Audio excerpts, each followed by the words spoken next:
Welcome to the Football Den. I'm your host, Dendrick Cleckley, aka Den, and we have a great show for you guys tonight. Got some great topics today. We're going to talk about why no black head coaches, why no black coaches were hired in the 2026 cycle.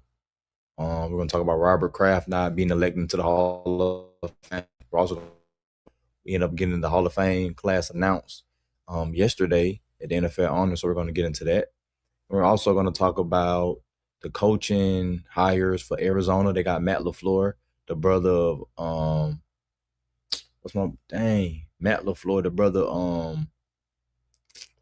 what's his name? Is it Mike LaFleur? Matt LaFleur. Yeah, Mike LaFleur, the brother of Matt LaFleur. I'm tripping. I don't know. I forgot the boy's name. Then we're gonna talk about Las Vegas hiring Clint Kubiak, the son of Gary Kubiak, former head coach of the Houston Texans and the Super Bowl 2016, Super Bowl 50, Denver Broncos, the head coach of Denver Broncos and won the Super Bowl. We got some great topics for you guys tonight. Before we get started, you already know, make sure y'all like, share, subscribe to the video. Make sure y'all support the Football Den and it be like that.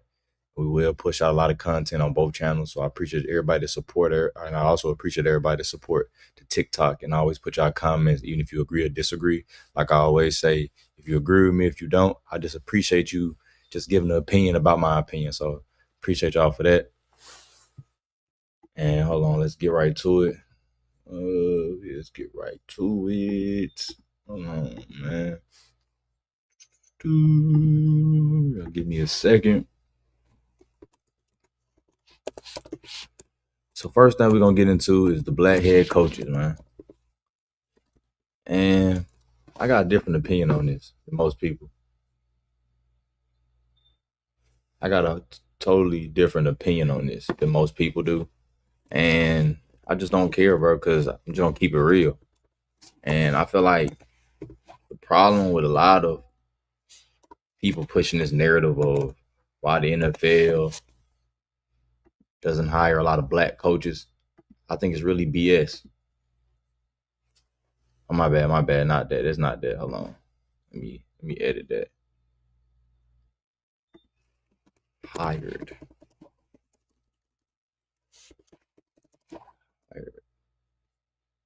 Yeah. There we go. I gotta correct myself. I already know how it is.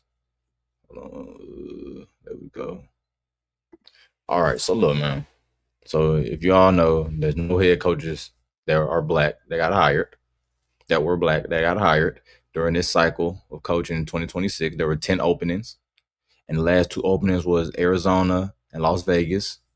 Like I said, Arizona hired Clint Kubiak, and Las Vegas hired Clint Kubiak, and Arizona hired Mike LaFleur.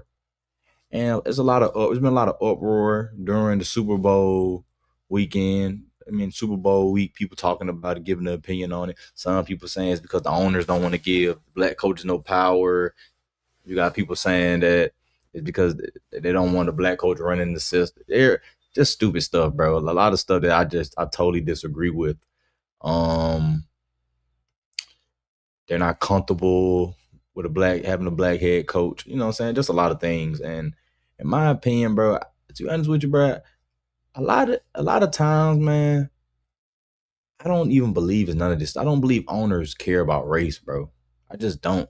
It was 20, 30 years, it was 40 years ago. I could have see that. But bro, it's been black head coaches since the 90s, bro. It's been black head coaches since the 90s. So you can't tell me we having a race issue just because there's not enough black coaches that you think should be in there. Cause that's what it's all about. It's not that there's no black coaches. It's not a lot of black coaches that you feel like should be in there, in my opinion, bro. Like, we can't sit here and try to determine how many we think should be in there. Just because it's not a certain amount that you feel like just because you feel like there's not a certain amount that you think that's not in there, you think it should be 10 black head coaches. Just because you think it's 10 black head coaches and it's 3, don't make it racism, bro. And that's the issue. People think we should have about 10 to 15 black black head coaches in NFL, and I disagree with that, bro. If it's 3, I'm happy. If it's two, I'm happy. If it's one, I'm happy. It shouldn't matter, bro. Can you do the job? That's all that should matter. But see, we keep pushing this race things when in reality the players don't care about that. The players don't. And then you get these former, then you get the what annoyed me the most, it'd be the former players. You didn't care when you played about that. Now you are uproar about it now, like Ryan Clark. Your first coach was white. Your second coach was black. Your third coach was white. To be honest with you, bro, I believe Ryan Clark never played with a black head coach. He probably would never have said nothing about it. He wouldn't have cared. I think he still had his stance because I know Ryan Clark liked to pander, but I don't think he would really care that much. I don't think Ryan Clark cared about that. I don't think he cared that Mike Tomlin was black. I don't think he gave no fucks about that, to be honest with you. You were on my recommended. Appreciate you, man. Chop Wi-Fi. What? Chop Wi-Fi. Appreciate you, Chow. Appreciate you, Chow. I'm gonna call you Chow, bro. Just a love. Appreciate what he said. He said, I don't really think owners care about race either. Yeah, me neither, bro. Our owners don't care about that stuff, bro. Can you win? That's what owners really care about, bro. Can you really win? If you can't win, they don't want you. You're getting fired. Bro, we've seen black head coaches in this league, bro, since the 90s. The Danny Greens of the world, bro. Dennis Greens of the world. The Tony Dungy's of the world. Now, we've seen black head coaches. We've seen them. You know what I'm saying? Like Hispanic.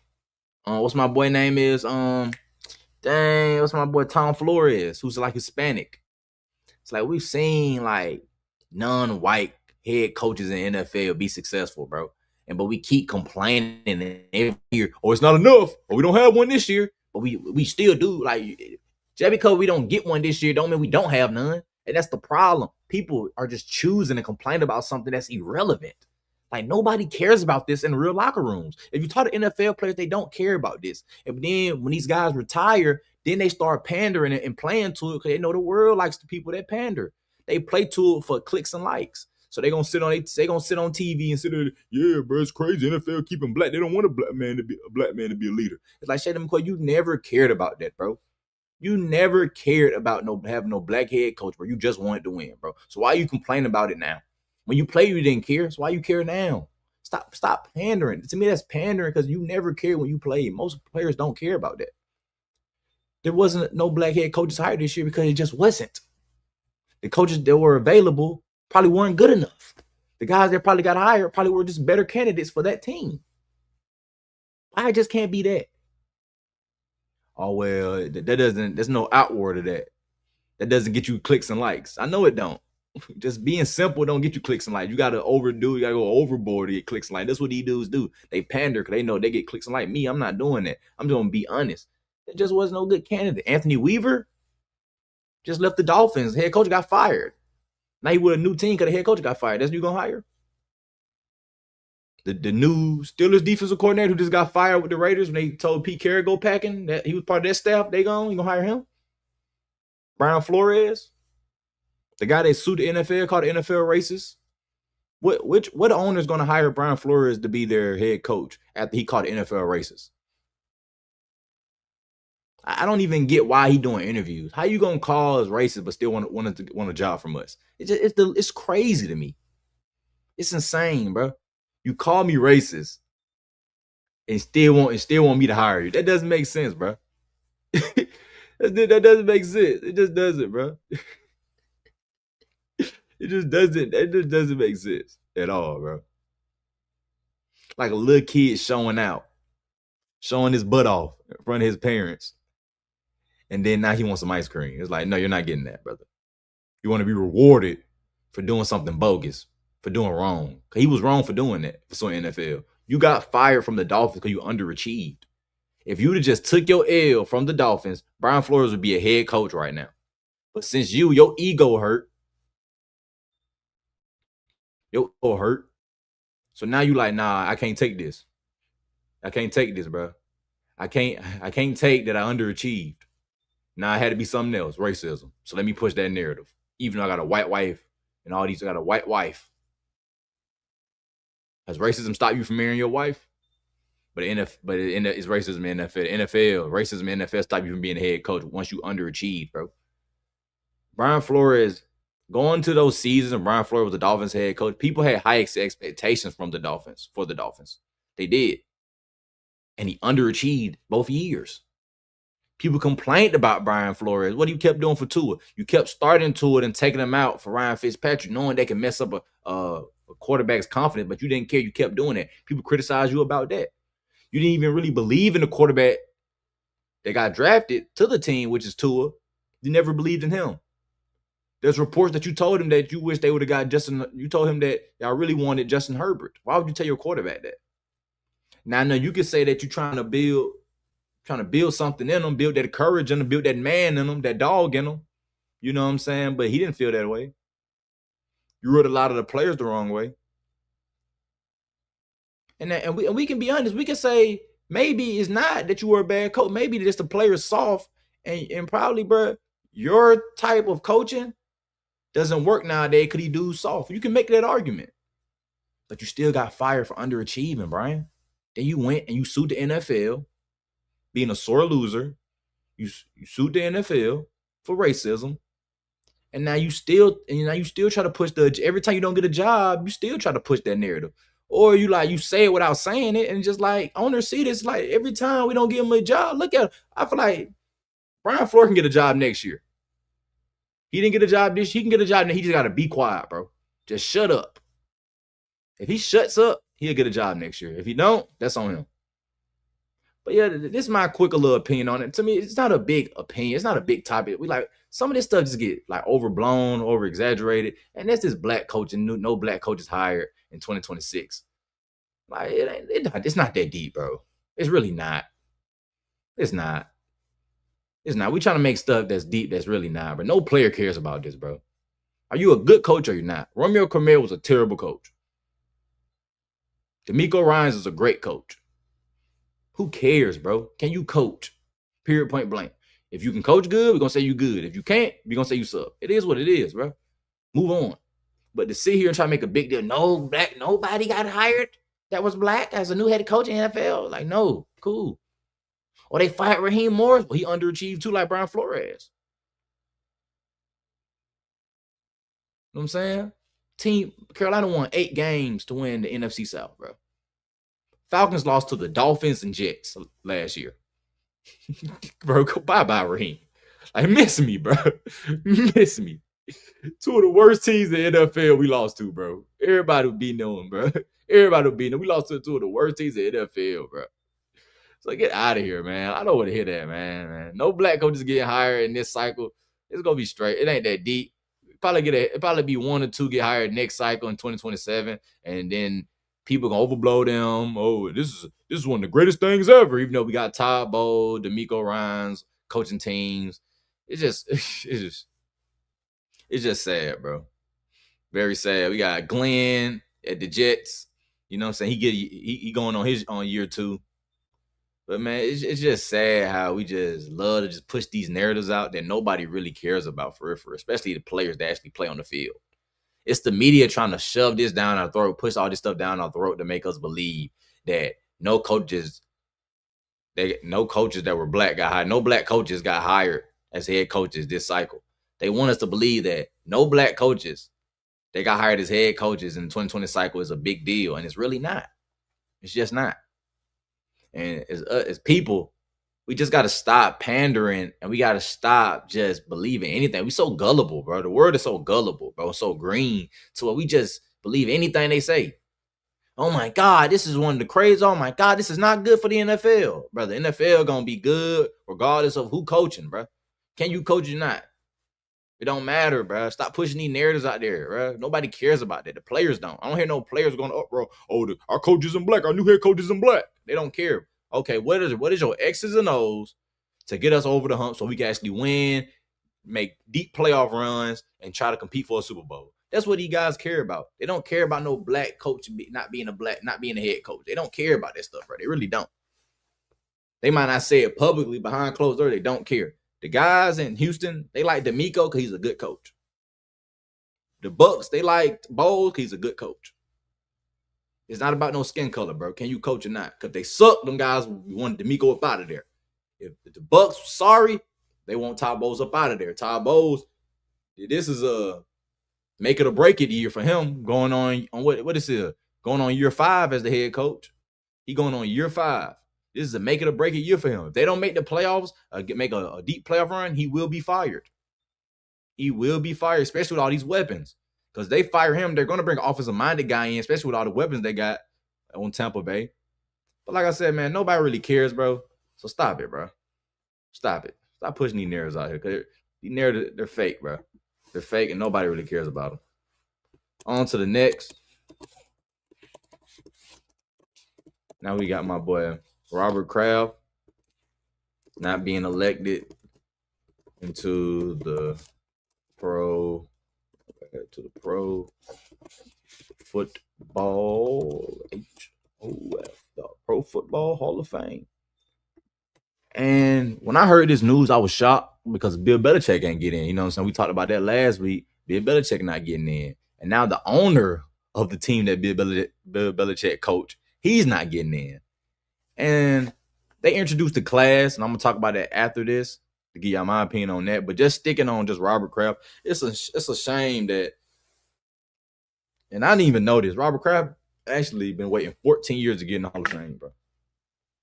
He's the winningest owner in the NFL. Of all the NFL, he's the winningest owner. He has 6 Super Bowl rings. 6. He's been to 10. No, been 12. He's been to 12 as the owner. He's been to 12 Super Bowls as the owner. In that span, 3 different head coaches. Bill Parcells, Bill Belichick, now Mike Vrabel. In that span, 3 different quarterbacks.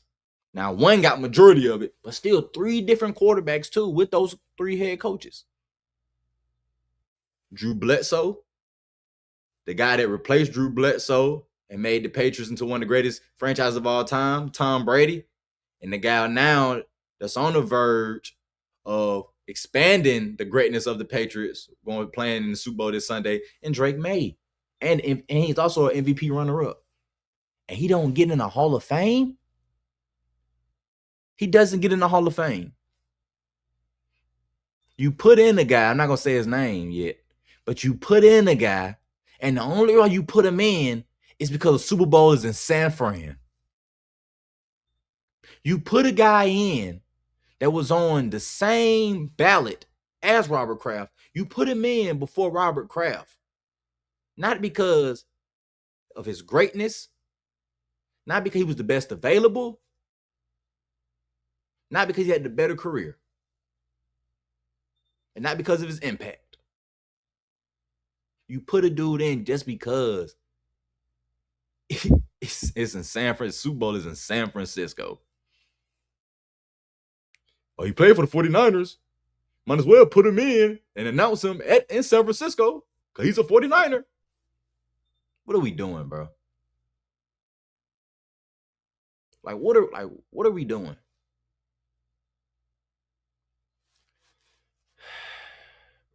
It's just, I don't get it, man. I just don't get it, man. Shout out to Vahe, Kansas City. He talking about well, I'm voting for guys I feel like might not ever get in. It's like, dog, that's not your job. Who cares, bro? Your job is to vote for best available, the best resume, impact. And you're voting for dude just because, I feel like he should have got in 30 years ago. Oh, cool. Cool, you feel like he should have gotten there 30 years ago. But is his resume from 30 years ago, is it better than the guys where you see on the same list? The same guys that you're voting, they all in the same group. In his group are the other guys that he's going against to get in. Do they have a better resume? Yes, Robert Kraft and Bill Belichick. But you put him in because Super Bowl's in San Fran. How about we introduce him in San Fran?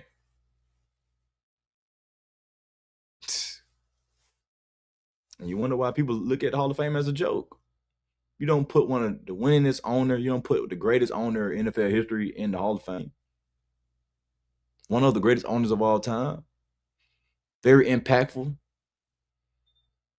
Had a major impact on the NFL. Come on, bro. the head of one of the greatest franchises in NFL history, and he don't get in the Hall of Fame. He's been waiting 14 years. Next year it'll be 15. I'm speechless. I'm speechless. I just don't get it, bro. Like, what more do you want him to do? He got to win a Super Bowl this year. Now let's put him in. It's like, that's crazy, bro. He should have been in after 6. He got to get 7 to get in. Like, he's 6. He's been to 12 Super Bowls. He got to get 13 to get in. Like, it's just stupid, bro. It doesn't make sense, man. It doesn't make sense. Come on, bro. Been to 9 Super Bowls in a decade. Been to 10 Super Bowls in a decade. Actually, I'm tripping. Dude been to 10 Super Bowls in a decade. 11. And I actually dude been to 11 Super Bowls in a decade. And he got to wait 15 years to get in the Hall of Fame.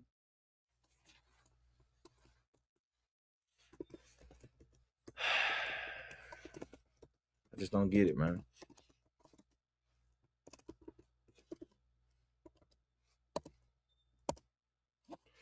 I just don't get it.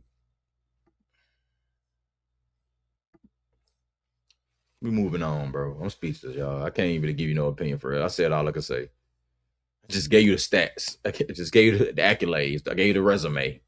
And that's not first ballot.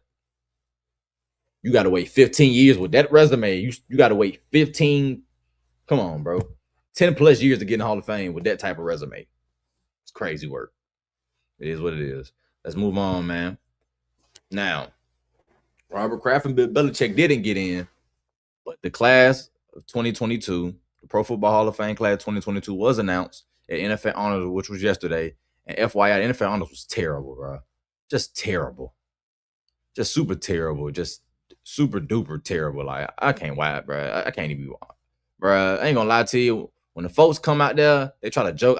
I mute it. Then I unmute it when they start naming the awards, bro. And they start talking about here's the nominees for Rookie of the Year. That's when I unmute it. Like, let me hear this. I just wish they just let the football guys announce the football awards, bro.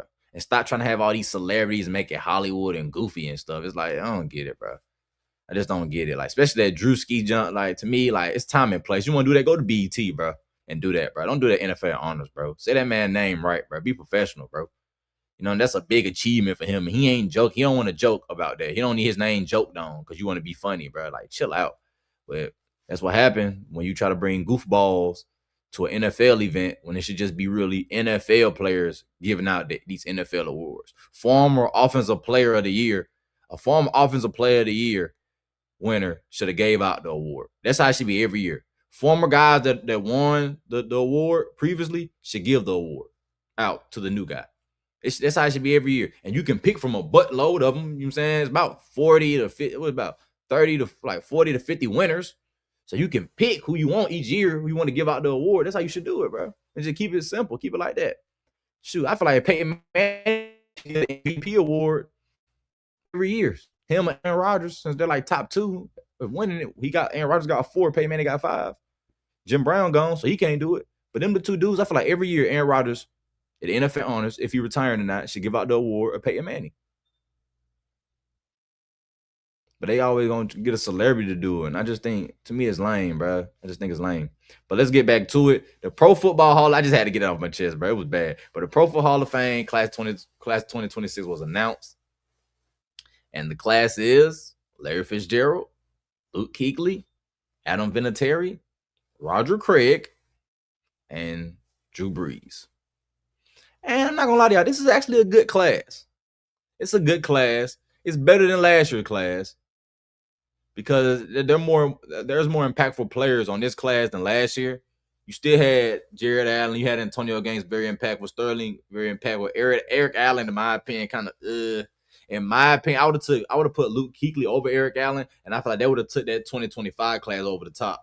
But they didn't do that, so they put Luke Kuechly in this year. You know, to me, should have been the first ballot, but they did him the same way they did Patrick Willis, and that's cool. But I really do like this class, man. You know what I'm saying? Drew Brees and Larry Fitzgerald, they headline it. Then you got Luke Kuechly. Then you got one of the greatest kickers of all time in the big moments, Mr. Clutch himself, Mr. V, Adam Vinatieri. Roger Craig, the first back to have 1,000 yards rushing and 1,000 yard receiving in the same year. Then you had, come on, Drew Brees, man, the killer. You know what I'm saying, short, but would dart you up, but would dart you up and would throw 300 yards on your butt, 400 yards on your butt, and throw about 3 or 4 touchdowns on you and kill you in the game. Dissect it. All game, no answers. And like I said, I appreciate, I like this class, good class, you know what I'm saying, going into Canton. But man, I'm not gonna lie to you, bro. I would have took Roger Craig off. And that's what I was telling y'all earlier. Roger Craig is only on the list because it's the Super Bowl's in San Fran. You can't, it's no coincidence that he got inducted in 2026 when the Super Bowl is in San Francisco. You telling me Super Bowl's anywhere else, Roger Craig was still got inducted. I call BS. I don't believe it. I don't believe it. I just don't see it. Roger Craig did not deserve to be in the Hall of Fame this year. If he had to wait another year, oh well. I know who Roger Craig is, man, especially in the 80s, dominant.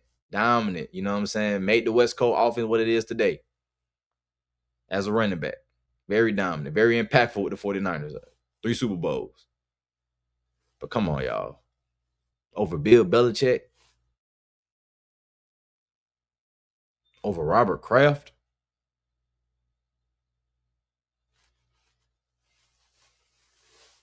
Come on, bro. That's crazy work.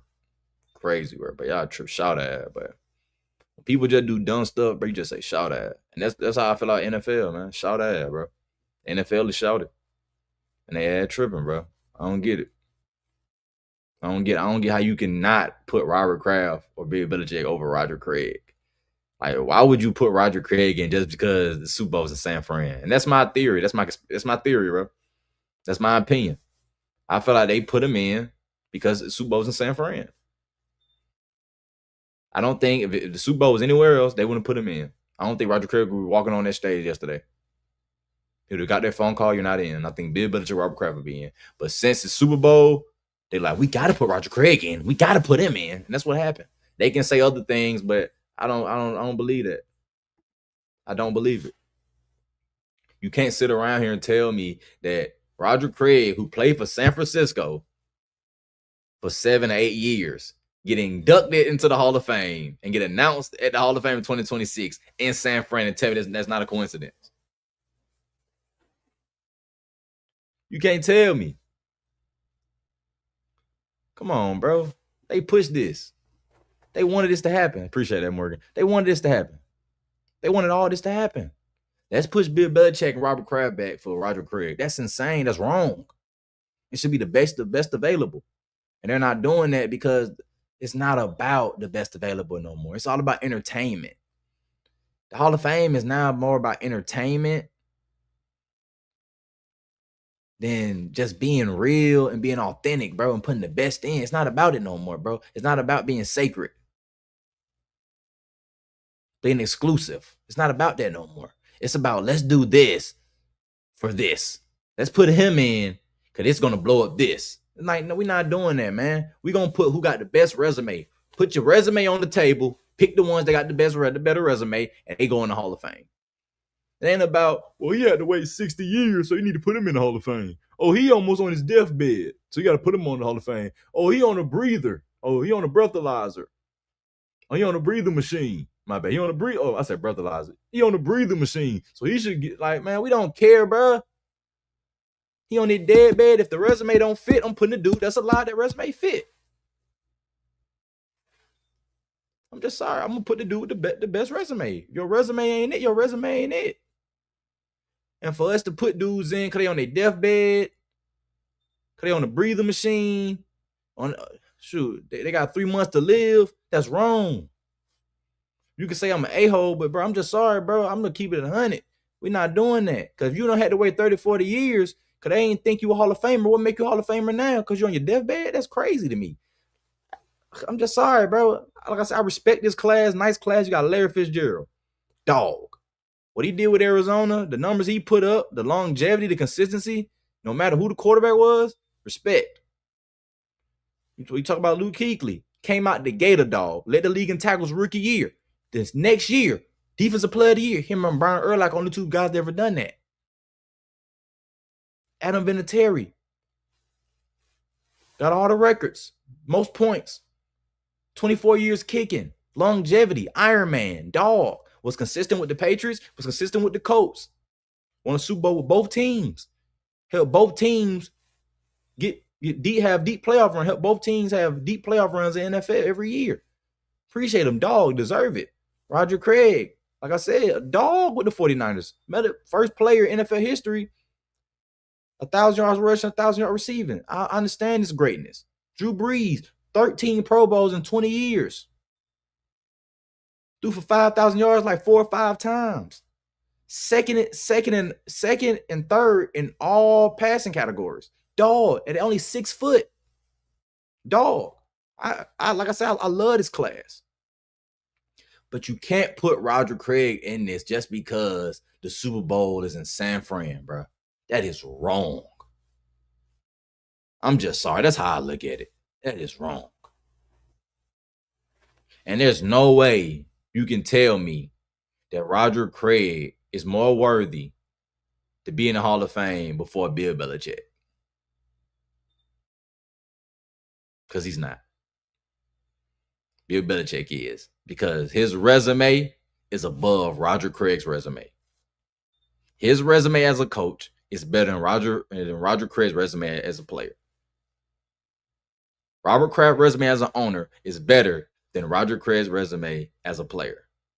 And they should have got in before him, and they didn't. Great class. That's the only thing I would tweak. I would put in Roger Craig or Bill Belichick over. I would put in Bill Belichick and Robert Kraft over Roger Craig. And anybody that disagrees with me, just sorry, bro. You a phony too. I'm just sorry. I don't respect your opinion on that. I just don't. If you agree with me, I think you're totally not. It ain't not. I respect everybody's opinion. If you disagree with me, to be honest with you, bro, I just think you're just flat out wrong. I think you're just flat out wrong. Because you wouldn't pick Bill Belichick's career, his resume over Roger Craig's. And the only way you would do that is because you're a stan. Or you're just a diehard fan of the 49ers. And you just can't see nothing else but that Roger Craig was great and he deserved to get in. He waited too long. And if that's your argument, then you're going to lose. Then all I'm going to say is cool. Is his resume is better. Bill Belichick's up there now with him. Is Bill Belichick resume is better? Is Bill Belichick resume, is it better? That's all I would ask. And you can't tell me no. If you tell me no, I'm going to say, bro, you're just flat out wrong, bro. If you're saying, well, he deserved to get in because he had to wait long, that's not a good argument. That's not. Okay? What they got to do with the stats, bro? What they got to do with the impact? It's not about, oh, he had to wait long. It's about impact. Who has a better resume? You should vote for the better resume at the time. If he got to wait 7, if he got to wait till he's 70 or 80 to get in because his resume stacks up with the guys that's going in, then put him in. But if it don't stack up with the guys that's on that same list as him that you voting on, if they're better, you got to vote for them. And if you're not doing that, then you don't need to vote. So it's crazy. It's crazy. Let's see what we got left. Let's see what else. Oh yeah, we got to talk about last coaching hires. Hold on, let's get into last coaching hires, guys.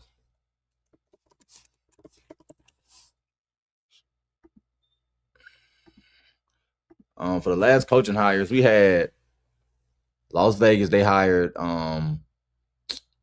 why am I messing up? Clint Kubiak, offensive coordinator of Seattle. I think that's a great pick for them, especially when you get in bringing in Fernando Mendoza. You still got my boy Ashton Genty. You got Brock Bowers, who people look at as a top 2 tight end in this game right now. So you still have the pieces and weapons to succeed on the offense. You gonna have to rebuild that offense. You know what I'm saying, from flowing up. You know what I'm saying? Because that defense is atrocious. So you're going to have to build that defense up. It might take some time. It might take a year or two. But you have the weapons to succeed on offense with a rookie quarterback. I think people are saying, everybody going into this season, everybody kept saying that the Raiders wide receiver core is going to shock people. And they really didn't do nothing. They had some flashes. But you have to improve their wide receiver room. You have to. I think Clint Kubiak would do that. You know what I'm saying? He can scheme up some plays for the wide receiver to get them open like he does with the Jackson JSN. So I think it's a great pick for Las Vegas. You need an offensive minded guy in there, bro. You're in a tough division, and you're gonna need somebody that's an offensive minded guy that can go toe to toe with the Sean Paytons of the world. They can go toe to toe with the Andy Reid's of the world, and can go toe to toe with the Jim Harbaugh's of the world. You're in a tough division. And if you bring in Mendoza, now Mendoza gonna be going toe to toe with Justin Herbert, Bo Nix, and Patrick Mahomes. All three teams that are consistently in the playoffs. Raiders haven't made the playoffs since 2021. Before that, 2016. Before that, 2002. So I like Clint Kubiak. I gotta see how the offense looks. They're gonna have. I gotta see how the offense look because they're gonna struggle year one because you're gonna have a rookie quarterback. And I gotta see what they do with the O line because the O line kind of mid too. I don't put all the blame on Geno. To be honest with you, I think if they had a top 5 pick, I don't think they would even draft Mendoza. If they didn't have the number 1 overall pick, I think they would just go run it back with Geno for real. But since you do have the number 1 overall pick, you might as well just take a chance on a quarterback, best available. You know what I'm saying? And depending on the quarterback you get, we've seen quarterback change franchises overnight in less than 2 years. So you want to take that risk on that, take a chance on that, take that chance. I don't mind them doing that, and I don't fault them for doing that. You know what I'm saying? Even though I think Geno Smith is actually a decent quarterback and somebody that can win you double-digit games like he did with Seattle last year, I can't blame them, bro. They were terrible this year. They didn't look disciplined, and the defense was inconsistent. The offense, both sides of the ball was super inconsistent. They couldn't get nothing going. And they got some pretty decent weapons on offense and defense, and they still didn't get nothing going. So Clint Kubiak, he's gonna bring an offensive scheme. He come from that Kyle Shanahan tree. His daddy, Mike Shanahan, they all that whole tree, they all together. And I think he's gonna be very effective trying to rebuild the Raiders. It's gonna, like I said, it's gonna take time. You know what I'm saying? Give him about 2 or 3 years. Actually, his 3rd year there, the Raiders doing something and turning things around, trying to fight for a playoff spot. But I think his first 2 years are gonna be doomed. I think it's gonna be hell. But you gotta see how patient Tom Brady and Mark Davis is, to be honest with you, because firing Antonio Pierce after 1 year, firing Pete Carroll after 1 year, they're obviously showing you, bro, they're not patient. So we'll see what they do with a young Clint Kubiak. When it comes to Arizona, a lot of people's kind of like poo-pooing on this hire. I like it, bro. I like it. Mike LaFleur, y'all say, oh, he got a brother coach, bro. His brother coach. He was just coaching under who he just come from? Sean McVay. When he was Sean McVay, he like the Rams OC. He just came under Sean McVay, got another job. It makes sense to stay in the division. You know what I'm saying? It makes sense to stay in the division. I might be wrong. What? Hold on. Where did Mike LaFleur come? I think he came from. I think he was with what you call it.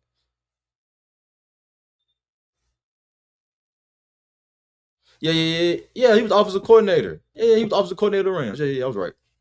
Yeah, being offensive coordinator of the Rams, even though we know he don't call plays, he run the meetings. We all know that he don't call the play, but he run the meetings. And he was a former offensive coordinator of the Jets. Now he was terrible with the Jets, but he got another opportunity with the Rams. And being under Sean McVay, you know what I'm saying, picking his brain, understanding how he became a great coach, I think he can take that on and they can help him go into Arizona as being their new head coach. And I think he can learn from that and build on that and be a great coach and put up some good years with Arizona. But it's going to take time there too. It's going to take time too, bro.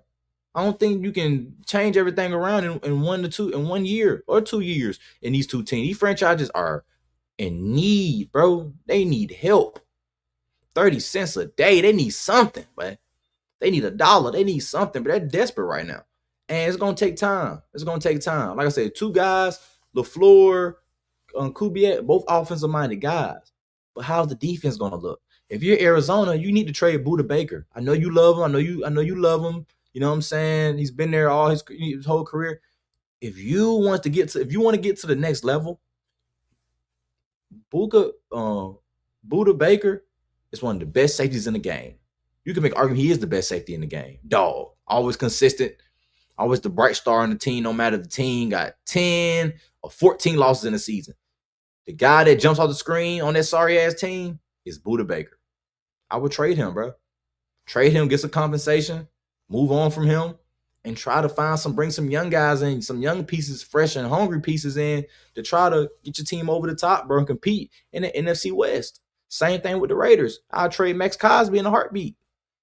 Get a first round pick, send him to somebody else, let him go to a competitive team that is crazy enough to give you about 2 first round picks for his talent, and then build off that. Try to so you can compete in the AFC West. So that's my thoughts on that. I like both of the hires. I just think I'm not worried about the offense. I'm just worried about their defense, man. Who are you going to bring as a defensive coordinator? And can you have a consistent defense that the offense and the defense, they're on the same page, brother. They're on the same beat. And you can actually be competitive. But you can have, I don't care how good your offense is. If your defense keep giving up points, either two things going to happen. Either you're going to lose, or every game you win is always going to be come down to 3 points, bro. And who wants to be in that? Who wants to be in that position? Because you don't want to put yourself in a team where your quarterback has to be the hero every game because your defense can't get the other team's offense off the field. You don't want to be that team. You want your defense third and out, boom, offense back on the field. Score, defense third and out, offense back on the field. You want it like that consistently. Arizona and Las Vegas, it's not going to be like that. It's going to be very inconsistent until they get the defense right, and you don't know that until you play through the season, see, okay, the flaws in your defense, and now you start drafting guys. Now you guys from free agency to try to build on this terrible ass defense on both sides. And I think both of them will, bro. But it's going to start down. My number one concern about both of them is not their side of the ball, the offense. It's the defense. They get that defense right, they'll be right. So that's my thoughts on everything today. Those are all the topics that we have today. I will be back tomorrow. I do appreciate everybody that joined, that watched. I do appreciate the comments from my boy Chow and my girl Morgan. I will see you guys tomorrow. We got some topics to talk about again. Tomorrow we'll get into the award ceremony. I also will give my prediction for the Super Bowl. It's not a shocker. I think I ain't gonna lie to you, a lot of people are going with the same prediction as me. A lot of people think it's going to go the same way I think the game is going to go.